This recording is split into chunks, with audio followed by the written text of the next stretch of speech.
불안감이 좀 들어서 오늘 악수를 생략을 다들 하겠습니다. 눌렀어요? 네.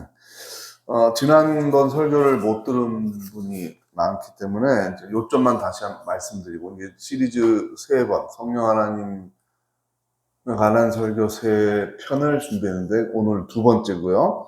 저는 어떤 말씀을 드렸냐면 삼위일체 하나님, 기독교의 아주 유일하고 독특한 신관이다. 계시가 내려오기 전에 인간이 상상하고 만들어낸 신들은 다 신일 수밖에 없죠. 왜냐하면 두려움이 종교의 동기다라고 프로이트가 분석하는 대로 그렇잖아요. 죽음에 대한 두려움, 질병에 대한 두려움, 그 다음에 자연에 대한 두려움. 배를 타고 나갔어요. 풍랑이 일어서 죽을 수 있어요, 가족이. 그러면 누굴 무서워하겠어요? 바닷속에 용왕을 무서워하게 되는 거고, 강을 건너는데 강에 신이 있다고 믿으니까 강의 신에게 또 공물을 바쳐야 되는 거고, 산에는 산에 신령이 있다고 믿으니까 산 신령에게 또 비나이들 하는 이런 문화가 동서양에 다 있는 거잖아요.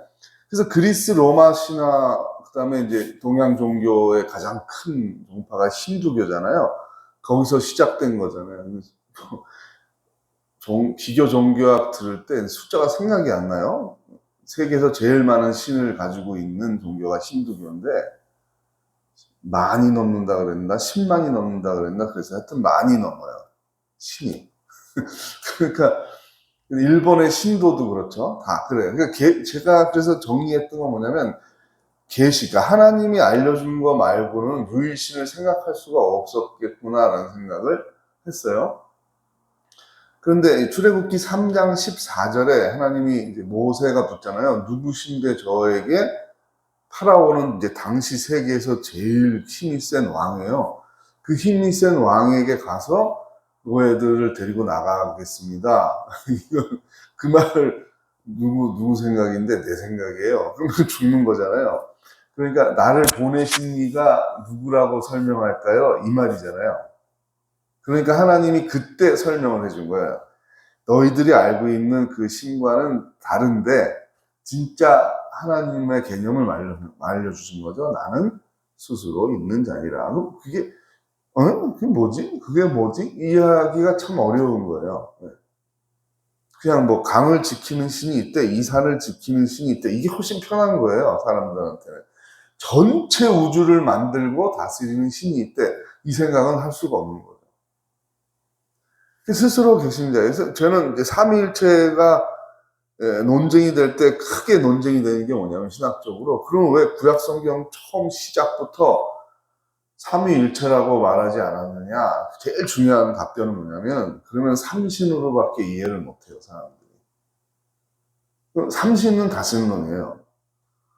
하나님은 다신론의 상황 속에 빠져있는 이스라엘 민족에게 나는 거룩하다, 이 거룩이 구분된다는 건데, 다신론, 너희들이 믿는 뭐 바람의 신, 물의 신, 소의 신, 농사의 신, 뭐 비의 신, 이런 가나안의 메소포타미아에도 이집트의 수많은 신들과 차별이 되는 유일한 신이다라는 걸 강조해야 됐어요. 그런데 셋이다 그러면은 또 이것도 다신이구나 이렇게 생각하잖아요. 그리고 또 하나 다신의 문제는 뭐냐면, 각각의 그 영역에 대한 주권이에요. 이 강의 신은 이 강을 다스리는 거예요. 이 산의 신은 이 산을 다스리는 거예요. 그럼 신이 셋이 있다 그러면은 1신은 뭘 다스리죠? 2신은 뭘 다스리죠? 3신은 뭘 다스리죠? 인간의 그 당시의 뇌 구조는 이렇게밖에 될 수가 없어요. 그래서 필요가 없는 거잖아요, 그 당시에. 예수 그리스도의 성육신 사건이 일어나기 전이니까 그냥 성부 하나님에 대한 계시만 계속 지속적으로 하면서 차별화된 거룩의 계명을 줍니다. 우상 숭배하면 니네 심판받아. 우상 숭배하면 심판받아. 이거를 1000년 이상 교육을 한 거예요.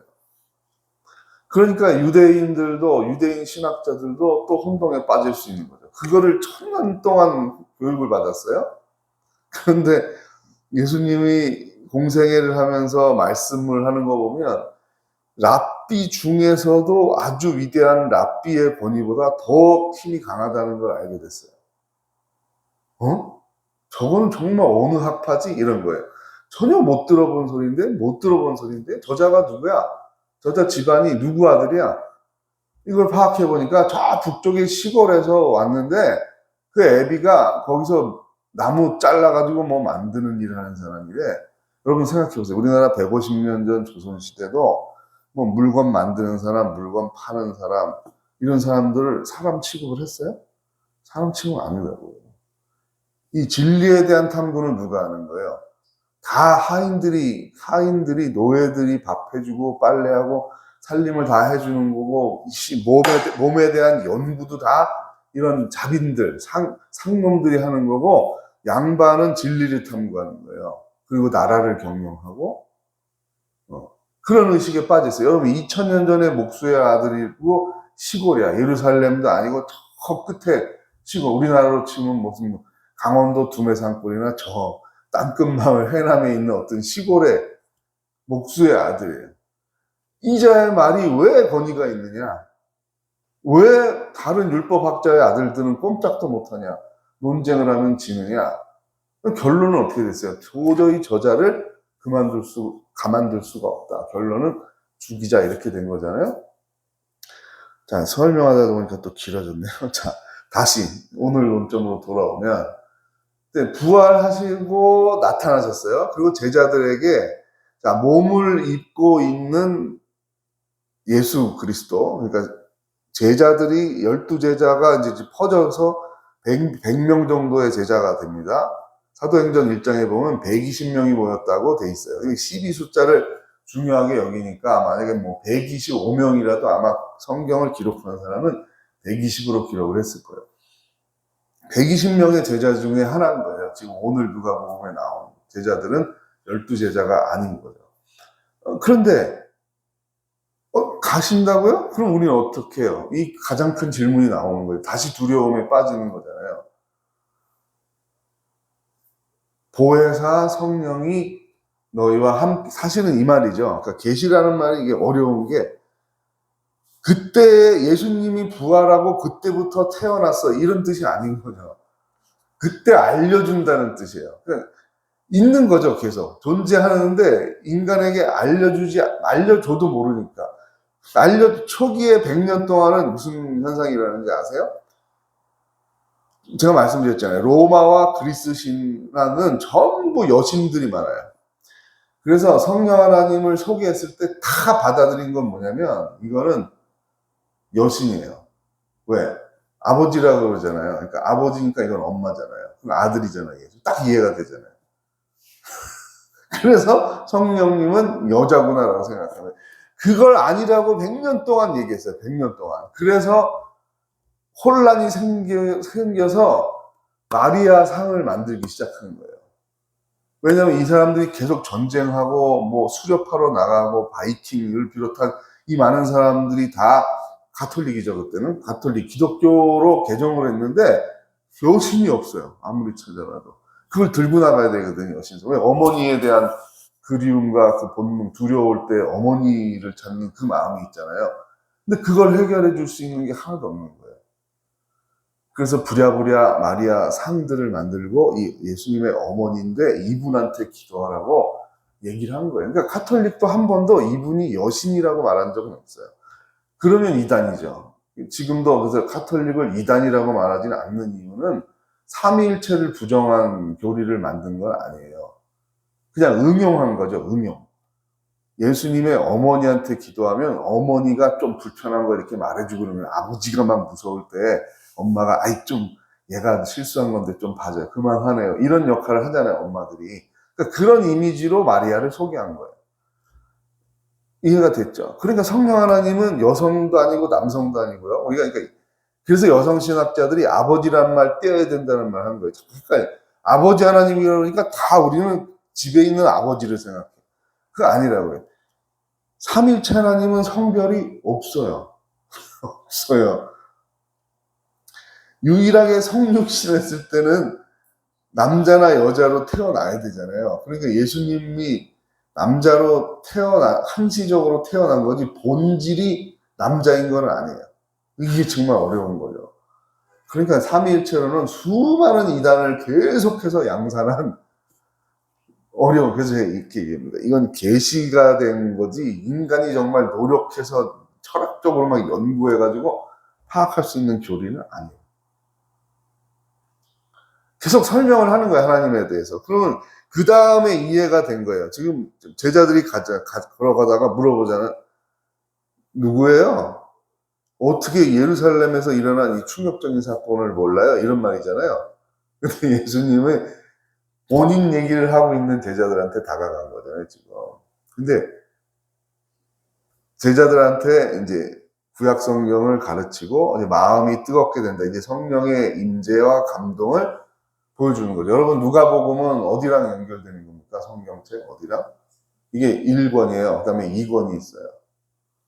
누가복음 배열을 차라리 그냥 그렇게 했으면 더 좋았을 텐데 편집할 때 내복음서를 나란히 놓다 보니까 누가복음 다음 책이 요한복음이에요. 퀴즈를 내면 다들 다음 책이라고 두 권이 있다니까 요한복음이 그러면 2인가 이렇게 생각합니다. 그래 하나 건너 띄워가지고 사도행전이 2권이에요. 누가가 쓴 책이 2개가 있는데 1권이 누가복음이고 2권이 사도행전이에요. 그럼 마지막 갈라지는 1편의 마지막을 지금 본문으로 삼은 건데 성령 하나님의 임재에 대한 설명을 예수 그리스도의 부활의 현현으로 보여준 게 24장이고 그 다음에 예수님은 가요.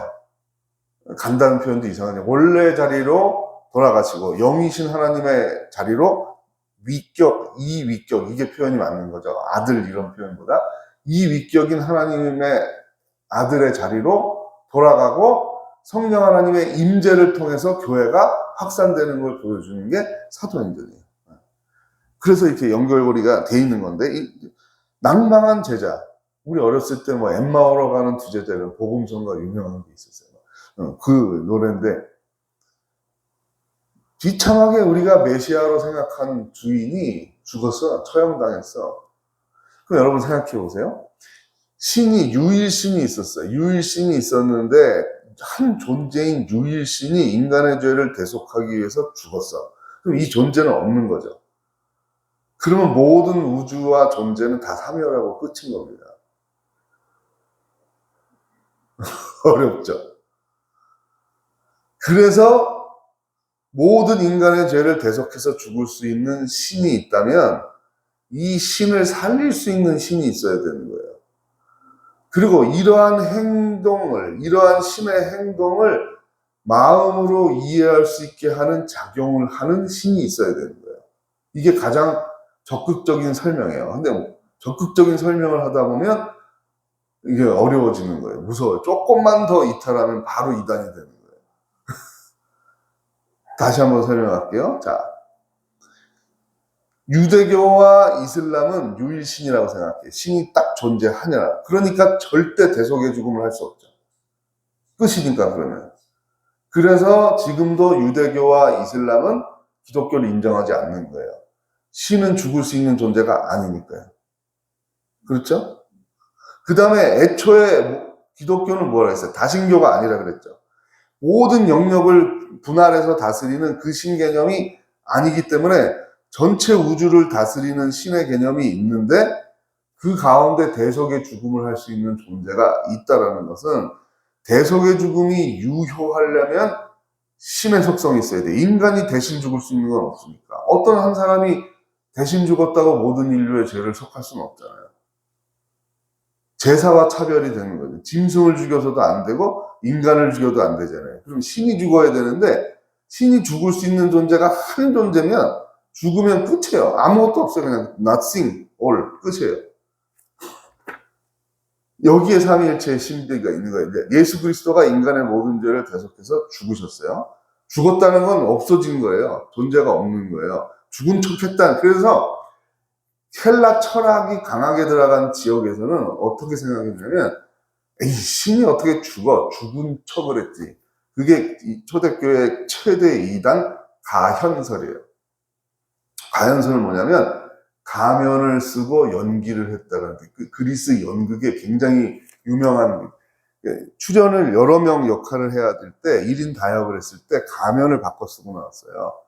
마리아, 그 다음에 안느, 그 다음에 팅커 이런 식으로 3명의 역할을 하면 가면을 쓰고 나는 한 존재야. 내가 계속 이렇게 하는 거야.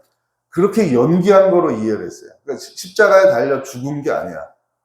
감동을 주기 위해서 죽음 척을 한 거지.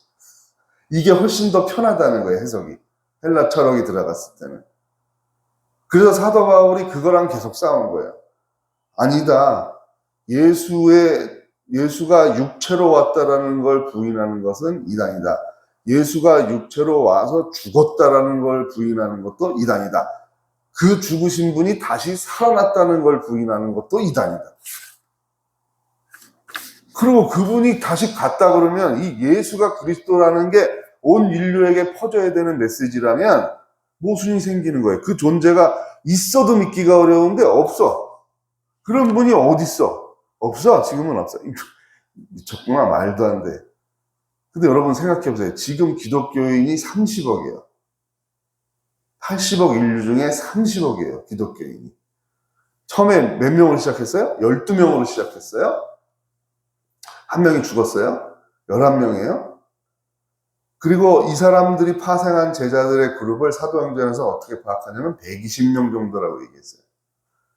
120명이 시작했는데 이 120명이 이스라엘 정부의 후원을 받았습니까? 아니면 이스라엘보다 더 큰 위력을 가지고 있는 로마 제국의 후원을 받았습니까? 아니면 로마 제국을 압도할 수 있는 제3의 제국의 후원을 받았습니까?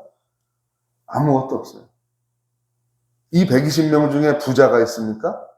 진짜 왕자님들이 있습니까? 아무것도 없어요. 다 평범한 내지는 더 하층민들이에요. 그리고 심지어 로마 황제의 세 권력, 3대 연속 기독교를 다 씨를 말리라고 명령을 했어요. 100여 년 동안 계속 잡아 죽였어요. 근데 이 종교가 2000년 뒤에 지구상에서 가장 많이 믿는 사람들이 된다. 이거를 그 당시에 말했다고 생각해보세요. 2000년 전에. 네, 돌에 맞아 죽는 거죠. 진짜 돌에 맞아 죽어요. 그냥 미쳤어 하고 지나가지 않습니다. 유대인들은 돌을 던져요. 그래서 돌로 무덤을 만듭니다. 여러분, 막 건너뛰었는데 다시 돌아오면요. 삼위일체가 아니고선 지금의 기독교와 세계의 역사를 설명할 수 없다는 얘기를 지금 계속 드리는 거예요. 처음 얘기를 들었을 때는 말도 안 돼. 그런 게 어딨어. 이렇게밖에 반응을 할 수 없는 건데 지나고 보니까 거꾸로 삼위일체를 부인하면 지금까지 인간이 만들어 온 이 2000년의 역사가 설명이 안 되는 거예요. 그 지금 얘기하잖아요. 아니, 예수님 가시면 어떻게 해요? 있어도 불안한데. 아니야. 너희에게 진리를 가르쳐줘요. 그럼 뭐 공부해서 말 가르쳐줘. 글씨도 잘 모르는데 제대로 글씨를 아는 사람도 별로 없었어요. 그래서 바울이 주로 쓴 거예요, 성경을. 이 120명 중에 제가 생각할 때 글을 쓸 수 있는 사람들은 4-5명밖에 없었을 거예요. 지금처럼 모두가 글씨를 쓰는 게 아닙니다. 그렇게 무식한 사람들이에요. 그런데 어떻게 이렇게 세계에 제일 많은 사람들이 믿는 종교로 변화될 수 있느냐? 성령은 마음을 뜨겁게 하는 분이에요. 마음에 오시는 분이에요. 우리 이성을 뛰어넘는 존재라는 거예요. 이성을 뛰어넘는 사역을, 그러니까 이성을 통해서 기독교를 전파하는 민족을 찾았다면 어디를 찾았겠어요? 헬라 민족을 찾았겠죠.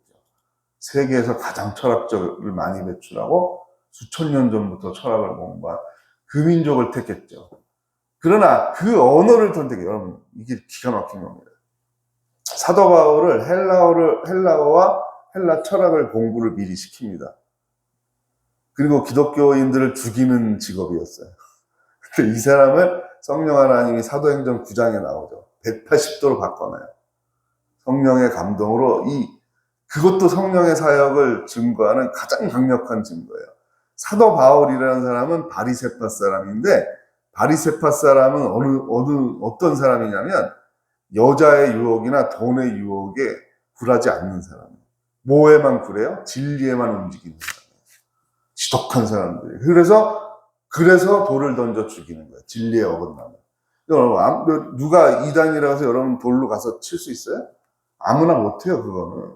바리새파 사람만 하는 거예요. 왜? 본인이 진리를 가지고 있고 그거를 말해야 된다는 사명감을 가지고 있는 사람. 그래서 바리새파 사람들은 명문 집안이고 다들 부자예요. 돈의 유혹에 넘어가지 않아요. 사도 바울 진리를 찾았죠. 결혼 관심 없어요.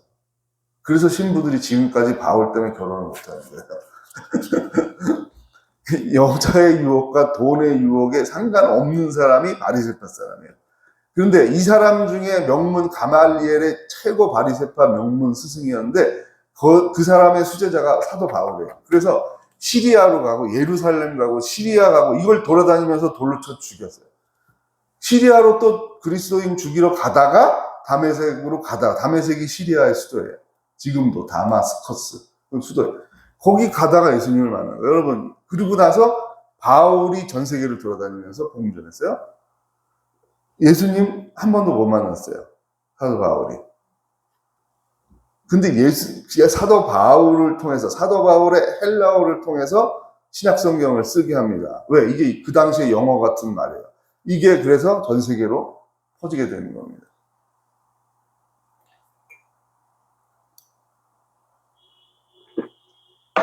이게 가능하려면 성령 하나님이 마음을 뜨겁게 하고 안 본 걸 어떻게 믿지? 안 본 걸 믿게 해줄 수 있는 분이라는 거예요. 쉽게 말하면.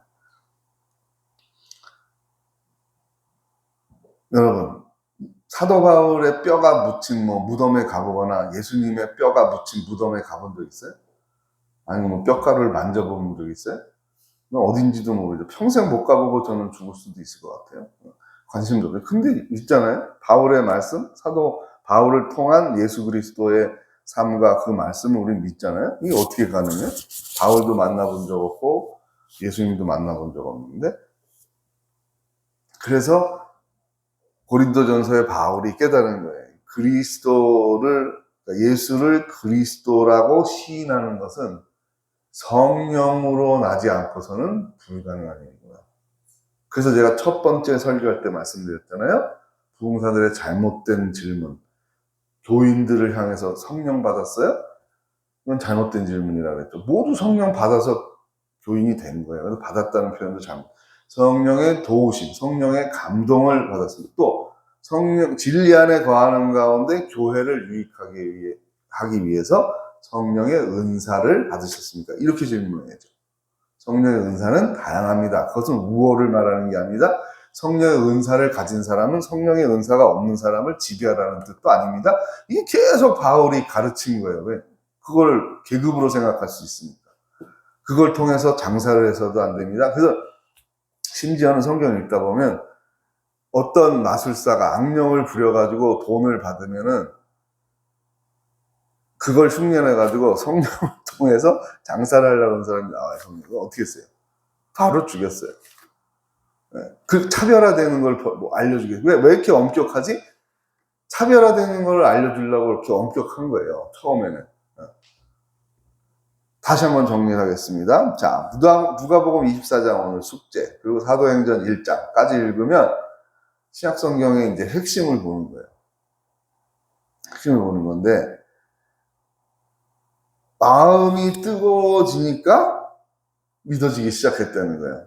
그리고 이 사람들이 가서 예수님이 진짜 부활했어라고 말할 때는 차원이 다른 생명력이 생기죠. 그래서 사도행전 1장 8절에 보면 너희가 성령이 임하시면 이 권능이 헬라어의 듀나미스인데 여기서 다이나마이트라는 말이 나오는 거예요.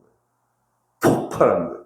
산을 뚫어서 터널을 만들 수 있는 걸 말해요. 장벽을 제거할 수 있는 거예요. 신학적인 용어예요. 성령은 듀나미스를 가져오는 거예요. 왜 이런 힘이 필요하느냐? 박해 상황이니까요. 그러니까 진리 안에, 그러니까 조선시대의 양반들은 진리를 탐구하면서 호의호식하면서 살았어요. 그리스의 철학자들도 마찬가지예요. 로마의 귀족들도. 그런데 진짜 진리는 듀나미스가 필요해요. 그 이유를 알려주는 거예요. 왜? 너희는 박해를 받을 것이다. 네. 기존에 알고 있던 진리라고 생각한 사람들이 차별화된 진짜 진리가 오니까 거부감 내지는 저항감 내지는 저것들을 없애버려야 된다고 생각할 것이다. 그래서 성령이 와서 진리에 대해서 증거할 때 너에게 지혜를 줄 것이고 용기를 줄 것이고 생명력을 줄 것이다. 이 생명력은 어느 정도까지의 생명력이냐? 죽음도 극복할 수 있는 생명력이다. 그래서 이제 스테반의 순교 얘기가 그 다음에 나오는 겁니다. 자, 말씀을 마치겠습니다. 이제 다음에 기회가 돼서 세 번째 할 때, 그리고 제가 이거 유튜브에 또 올리겠습니다. 1편, 2편을 같이 한번 또 보시면 좋겠죠? 사람의 마음을 움직여주는 것, 또 기다려주는 것.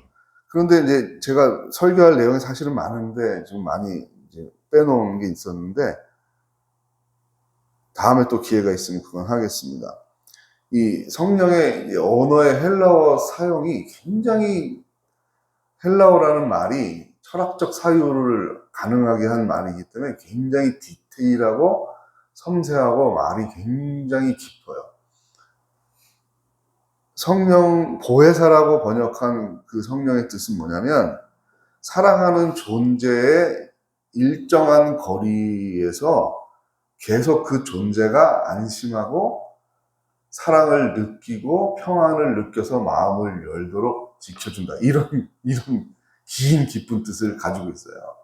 그래서 곁에서 지켜주고 도와주고 속삭이는 사람, 이런 뜻인데, 제가 왜 깜짝 놀랐냐면, 우리 부부가 함께 보고 울은 그 영화 중에 영화가 있는데, 로버트 레드포드가 주연 감독을 맡은 영화가 있어요. 호스 위스퍼러예요. 위스퍼가 속삭이다는 뜻이에요. ER을 붙여서 속삭이는 사람. 말에게 속삭여주는 사람이에요. 근데 이거를 흥행에 실패한 이유가, 깊은 내면의 상처를 치유하는 영화를 한국 사람들이 싫어하잖아요. 그걸 유머러스하게 하면 물론 보겠지만 싸우는 장면 하나도 없고, 그래서 안 보고 망한 영화인데 굉장히 깊은 영화예요. 근데 제가 그걸 보면서 너무 놀란 게, 말을 치료해주는 사람이에요. 그러니까 근데 왜 영어 제목을 그대로 썼는지를 이해했어요. 호스 위스퍼를 제가 큰 사전을 찾아보니까 세 글자로 돼 있어요. 한국말로. 조마사. 이 말이 더 어려워요. 조마사의 영화 제목이 조마사. 호스 위스퍼. 이건 뭐냐면 말을 치료해주는 사람이에요. 그래서 그 스칼렛 요한센이 이제 이 로버트 레드포드를 나중에 만나게 되니까 치료해주는 사람이에요. 스칼렛 요한센이 겨울에 부모 몰래 말을 타고 나갔다가, 어린애, 한 중학생 정도 되는데 미끄러져가지고 말이 교통사고, 친구 둘이랑 말 타고 나가가지고 친구는 즉사하고 자기는 다리를 자르게 돼요. 그다음에 이 말을 안락사를 시키려고 그러는데 이 애가 울면서 못하게. 둘이 다 같이 죽을까봐 엄마가 그 말을 태우고 검색을 해서 가는데, 이 거리가 1000km가 넘어요. 대도시의 여성이었고, 그 얘기는 다 자세히 못하겠어요. 아무튼. 그래서 거기까지 가서 이 딸하고 말을 같이 치유받는 거예요. 그런데 성령의 이미지를 정말 잘 보여준 영화다. 그 말을 하려고 그런 거예요. 조마사인 로버트 레드포드가 이 힝 거리면서 도망가는, 이 발작하는 말을 적당한 거리에서 계속 쳐다만 봐요. 계속. 한 달은 글을 쓴 것 같아요. 어느 날 풀을 먹다가 점점 다가서 요 정도 거리까지 갔는데 말이 도망 안 가고 일단 서로 눈을 마주치더니 이렇게 걸어와요. 말이 걸어와요. 그러니까 이렇게 쓰다듬어 주면 여기서 속삭여요. 그게 호스 위스퍼예요. 그 말이 치유받는 걸 보고 이 딸도 치유를 받아요. 그래서 살게 되는 그런 영화예요. 자, 그래서 이제 성령 하나님의 은사는 다양하게 나타나는 거예요. 그래서 상담, 치유, 뭐 병을 고치는 거, 절망하는 사람, 죽고 싶은 사람의 충동을 해결하는 거, 이런 다양한 은사들이 나오는 거예요. 근데 궁극적으로는 어디를 향해 가 있는 거예요? 진리를 증거하는, 진리 안에 거하는 삶. 그러니까 진리와 정의는 붙어 있는 거잖아요. 그래서 용기와 뭐가 필요했대요? 죽음도 극복할 수 있는 생명력. 그럼 결국 이건 사랑이잖아요. 사랑을 뜨겁게 한다. 마음을 뜨겁게 한다는 얘기겠어요. 사랑으로 하나님의 사랑을 충만하게 받으니까 다른 사람에 대해서 관용이 깊어지고, 심지어는 나를 돌을 던져서 스테반이 죽고 있어요. 우리 동양의 전설의 고향 같으면 죽어서도 내가 한이 돼서 너를 가만두지 않으리라. 이게 자연스러운 거잖아요. 근데 스테반이 저들을 용서하소서, 저들이 하는 일을 모릅니다. 남 걱정해 주고 있어요. 그걸 어떻게 지라론이 설명하겠어요? 이기적인 인간이 고등동물이 된다. 그럼 어떻게 설명하겠어요? 그걸 보고 바울이 1차로 충격을 받았잖아요. 어떻게, 왜 저렇게 죽지, 저거는? 로마의 황제들도 충격을 받잖아요. 사자밥이 되게 하고 불에 태워 죽이는데 왜 저들은 살려달라고 소리 안 지르고 기도하고 찬양하고 뭐라 그러는 거야? 저 중얼거리는 거는. 병사에게 알아보러 가잖아요. 커바디스 이런 거. 디테일하게 살리면 우리를 용서해달라고 그러는데요. 내려가 막 미친 것들 아니야. 불을 더 세게 떼라고 뭐 이런 거죠. 그러니까 이해가 안 가는 거죠. 이해가 안 가는 거죠. 성령의 감동이라는 게 이해가 안 가요. 인간의 한계를 뛰어넘는 겁니다. 문제 진단이 치료를 가져오는 게 아니라는 거죠. 감격, 곁에서 속삭인다라는 거, 기다려준다라는 거는 윽박지르고 제자들한테 배신자들, 나쁜 놈들, 베드로에게 3번이나 배반했어, 죽을래? 이러지 않는다는 거예요. 그냥 묵묵히 너 내 양을 먹이라. 이 한마디 하고 승천하셨는데 베드로가 얼마나 많은 열매를 맺었습니까?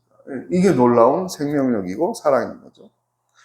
무에서 성령 하나님은 우리의 마음을 강건하게 도우시고 그 강건함은 개인적인 출세와 부를 위한 것이 아니라 교회를 강건하게 하고 예수님이 그리스도다, 삼위일체 하나님이 정말 실존하신다는 것을 증거하기 위해서 우리의 마음에 능력을 주신다는 겁니다. 기도하겠습니다. 우리를 연약한